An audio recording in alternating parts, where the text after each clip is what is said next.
ఒకవేళ మీకు ఈ సెకండ్ క్లిప్ ఉందా, ఈ సెకండ్ క్లిప్ని ఫస్ట్ క్లిప్లా పెట్టుకోవాలని ఉందనుకోండి, ఇక్కడ ఇది ట్రాక్ సెలెక్ట్ ఫార్వర్డ్ టూల్ ఉందా, దాని షార్ట్ కట్ వచ్చేసి ఏ.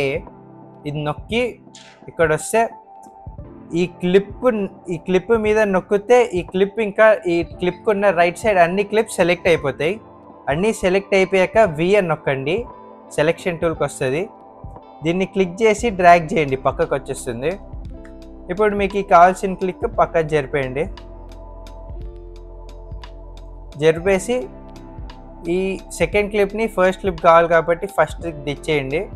మధ్యలో రిపుల్ డిలీట్ చేసుకోండి చెప్పినట్టు, లేకపోతే మొత్తం ఇలా సెలెక్ట్ చేసుకొని, లేకపోతే ఈ టూల్ వాడి సెలెక్ట్ చేసుకొని వి చేసేసి మొత్తం ఇలా తెచ్చుకోండి.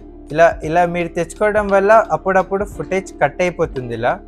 అందుకే మ్యాక్సిమం ఏం ప్రిఫర్ చేస్తానంటే ఇలా రిపుల్ డిలీట్ చేసేసుకుంటే ఎగ్జాక్ట్గా కట్ అవుతుంది, మీ ఫుటేజ్ పోదు.